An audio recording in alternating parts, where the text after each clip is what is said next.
வணக்கங்க. ஸ்ரீ கிருஷ்ணா ஜோதி நிலையத்திலிருந்து ஈரோடு ஜோதிடர் முனியாண்டி. நம்ம தினம் ஒரு 11 ஜாதக கணக்குல ஜோதிட விளக்கங்கள பார்த்துட்டு இருக்கோம். அதுல இப்போதைக்கு 2வது ஜாதகம். அதாவது 10/11/1991 ஆண்டு பிறந்த ஜாதகத்தோட பலன்கள். நீங்க பிறந்து 34 வயசை பூர்த்தி பண்றீங்க. நீங்க பிறந்தது ஞாயிற்றுக்கிழமை. அதாவது வளர்பிற சதுர்த்தி தீதியில நீங்க பிறந்திருக்கக்கூடிய அமைப்பு. மூல நட்சத்திரம் தனுசு ராசி. பிறக்கும் போதே கேதுவோட சாரத்துல நீங்க பிறக்கிறீங்க. அது தர்ம ராசியில பிறக்கிறீங்க. அப்பனா ஞானத்துக்கு சொந்தக்காரரு அப்படின்னு கூட எடுத்துக்கலாம். உங்களுக்கு சந்திராசிரமமா அமையக்கூடியது கடகராசி சந்திராசிரமமா அமையும். உங்களுக்கு உண்டான பெயர் நாமங்கள் ஏ பாப்பி இந்த பெயர் நாமம் கொண்டவங்களுக்கும் இந்த தனுசு ராசி மூல நட்சத்திரம் பொருந்தும் அப்படிங்கிறத எடுத்துக்கலாம். உங்களுக்கு உண்டான குபேர புள்ளி சுவாதி நட்சத்திர துலாம் ராசிலையும் அதிர்ஷ்ட புள்ளி திருவோண நட்சத்திரம் மகர ராசிலையும் அமையக்கூடிய அமைப்பு. அதாவது 2க்கு தனத்துக்கு உண்டானவனும் 11 லாபத்துக்கு உண்டானவனும் உங்களுக்கு நல்ல யோகத்தை கொடுப்பாங்க. அந்த ராசிக்காரங்களோட நீங்க உறவுகள் இருந்தீங்கன்னா நல்ல லாபம் அப்படிங்கிறத புரிஞ்சுக்கலாம்.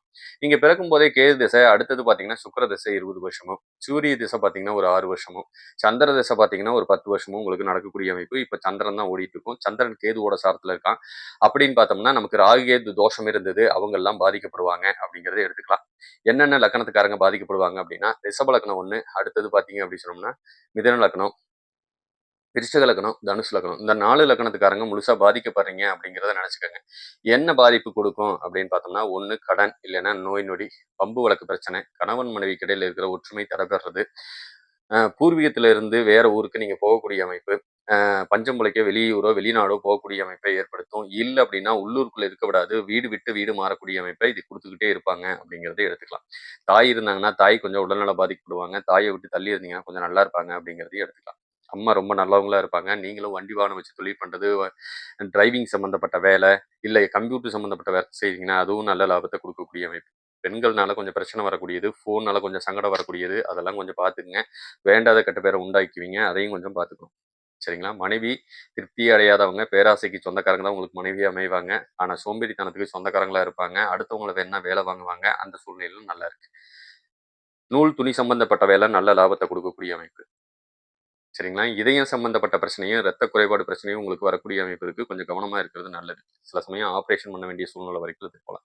தந்தை வழி சொத்துக்கள்னால லாபத்தை கொடுக்கக்கூடிய அமைப்பு நல்லா இருக்குங்க. சரிங்களா? தந்தை நல்ல புத்திசாலித்தனத்துக்கு சொந்தக்காரரு. சில சமயம் தந்தை செய்த வியாபாரத்தையே நீங்க தொடர்ந்து செஞ்சீங்கன்னா நல்ல லாபத்தை கொடுக்கக்கூடிய அமைப்பு நல்லா இருக்கு. சரிங்களா? இதே ஒரு பெண் பிள்ளையா இருந்தா, அதோட ஜாதக திரையாத்துப்படி அதோட பேரா அதே கெடுத்துக்கும். ஃபோன்னால கொஞ்சம் சங்கடம் வரும். இதனால கணவன் மனைவிக்கு இடையில இருக்கிற ஒற்றுமை தடபடக்கூடிய அமைப்புக்கு இழுத்துட்டு போயிடுறாங்க. அடுத்தது பார்த்தீங்கன்னா, உங்களுக்கும் அம்மானால நல்ல லாபம். சில சமயம் அம்மா வழி சொத்துக்களும், அப்பா வழி சொத்துக்களும் உங்களுக்கு பயன்படக்கூடிய அமைப்பை இழுத்துட்டு போகும். பீரியட் சம்மந்தப்பட்ட பிரச்சனை, வயித்து வலி சம்மந்தப்பட்ட கோளாறுகளையும், சகோதரனால சில சமயம் பிரயோஜனம் இல்ல, இல்லைன்னா கணவன், முதல் கணவனால பிரயோஜனம் இல்ல அப்படிங்கிற அமைப்பையும் இழுத்துட்டு போயிரும். முதல்லயே தாரதோஷ நிவர்த்தி பண்ணிட்டா கொஞ்சம் நல்லது அப்படிங்கிறதையும் கூட எடுத்துக்கலாம். ஒரு சில பேர் லவ் பண்ணி கல்யாணம் பண்ணியிருப்பீங்க. அப்புறம் ஏன்டா கல்யாணம் பண்ணோன்னு வெறுக்கக்கூடிய அமைப்பு வரைக்கும் இழுத்துட்டு போயிரும். கொஞ்சம் கவனமா இருங்க. உங்களோட கணவன் சில சமயம் குடிகாரனா இருக்கக்கூடிய அமைப்பையும் குடுக்கும். சரிங்களா? கோச்சாரத்துப்படி எங்களுக்கு ஏதாவது ஒரு பலன்கள் இருக்கா? அப்படின்னு கேட்டீங்கன்னா, நிலம் இல்லாதவங்களுக்கு நிலம் வாங்கக்கூடிய யோகமும், மறுமணம் செய்யக்கூடியவங்களுக்கு மறுமணம் செய்யக்கூடிய யோகமும், இல்ல முதல் தாரமே இன்னும் திருமணம் பண்ணலைங்க, இப்பதான் பண்ணணும், தாராளமா இப்ப பண்ணலாம். சித்திரை வரைக்கும் உங்களுக்கு யோகம் இருக்கு. சரிங்களா? இல்லைன்னா ஆஸ்பத்திரி விரயத்தை வைக்கக்கூடிய அமைப்பு நல்லா இருக்குங்கிறத சொல்லிட்டு, மேலும் தகவலுக்கு ஸ்ரீ கிருஷ்ணா ஜோதி நிலையத்தை அணுகுங்கள். மிக்க நன்றி. வாழ்க வளமுடன்.